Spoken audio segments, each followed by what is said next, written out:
Hello បងប្អូនគ្នាថ្ងៃនេះដែរខ្ញុំមក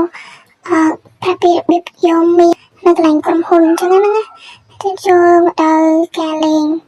ការយកមាសអញ្ចឹងមុនយើងចូលដល់យើងត្រូវការ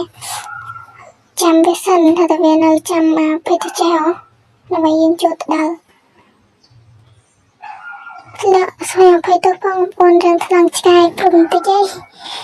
ចាឥឡូវយើងចូលមកដល់ហើយព្រមវារៀងគៀងយើងឲ្យទូស្រីយើងហ្នឹងយើងឲ្យទូស្រីដើរទៅផ្ទះទូប្រុសទៅយើងឲ្យទូស្រីយើងដើរទៅទូប្រុសទៅណាហើយដើរទៅគឺរបៀបនេះគឺឃើញមានខ្ញុំចង់ប្រាប់បងប្អូនដែរមកជួយសម្ពោធខ្ញុំផងណាខ្ញុំផងលើកទី1ទេតែមកយើងចូលទៅប្រហែលចូលទៅលេងទូប្រុសតើមកគឺយើងឲ្យទូប្រុសហ្នឹង3ទូស្រីបន្ទាប់មកយើងធ្វើការ3ទូស្រីយើងហើយយើងហោះតាកន្លែងក្រុមហ៊ុនហ្នឹងខ្ញុំអត់ឲ្យប្រកាន់ណៃវារឹងថ្លង់នេះគឺខាងរបស់ខ្ញុំផងហើយនឹងខ្លះក៏ឆ្កែទៀតអញ្ចឹងអត់ប្រកាន់ទេណាអញ្ចឹងយើងត្រូវការហោះទៅកន្លែងក្រុមហ៊ុនវារឹងគៀងតិចសស្សាខ្ញុំវារឹងក្តៅបងហើយ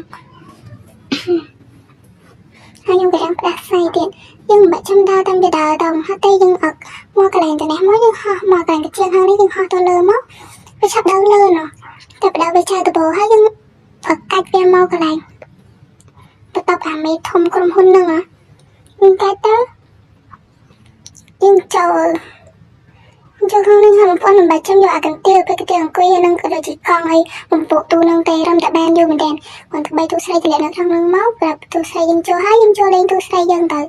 ចូលលេងទូស្រីនេះបងប្អូនថាតែវារឹងគៀងអញ្ចឹងហើយវាជាប់ក្បាលធ្វើស្រីវាជាប់បងប្អូនវាជាប់រឹងយូរដែរចឹងទៅប្រេងកាត់ទៅវាយ៉ាប់អីមកឃើញមាសនេះមាននេះដាក់កណ្ដោមែនតើបងប្អូនតើយើងដើរទៅគឺយើងដើរទៅជិតមាននេះដើរកាទៅទៅវាចៅនេះវាអស់អញ្ចឹងហើយយើងជិះដល់កន្លែងហោះនឹងហើយហោះមកទៅហឹងហ្មងហោះបែបជិះហោះភ្លាមកាត់ទៅវាភ្លាមមកទៅហឹងអញ្ចឹងណាយើងក៏មកទូយូរទៅវាអាចចេញទៅខាងក្រៅវិញអញ្ចឹងចាប់បានឃើញបងប្អូនមានចំណងអីទេចាំភ្លេចបន្តិចជួយខ្ញុំខាងក្រៅវីដេអូនេះផងពេលព្រមអ្នកមកហ្វមសិនចង់ដឹងច្បាស់ទៅចេះញ៉ាំក្តឹងផងណាបាយបាយ